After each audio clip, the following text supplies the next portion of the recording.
Hi friends, இன்றைக்கி எங்கள் வீட்டில் வாழைத்தார் எடுத்தோம். கூடவே சேர்ந்து வாழை மரமும் கட் பண்ணிட்டோம். அதில் 3 பழம் பழுத்துருச்சு.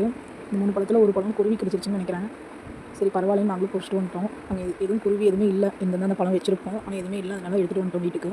ஏதோ எங்களுக்கு தெரிஞ்ச அளவுக்கு கட் பண்ணியிருக்கோம். இப்போ தான் ஃபஸ்ட்டு வாழைத்தாரே எங்கள் வீட்டில் வந்திருக்கு. நெக்ஸ்ட்டு இன்னொன்று விட்டுருக்கு. அது நான் நெக்ஸ்ட் வீக் கட் பண்ணுறப்ப நான் போடுறேன், வீடியோ போடுறேன்.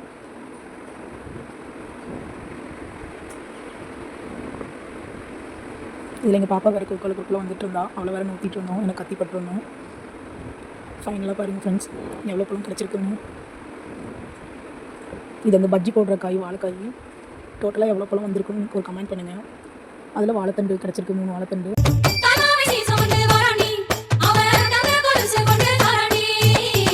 என் வீட்டுக்காரரு 2 சீப்பாக எடுத்துகிட்டு வரப்போ எனக்கு இந்த பாட்டு தான் ஞாபகம் இருந்துச்சு. அதனால தான் நான் ஷேர் பண்ணேன்.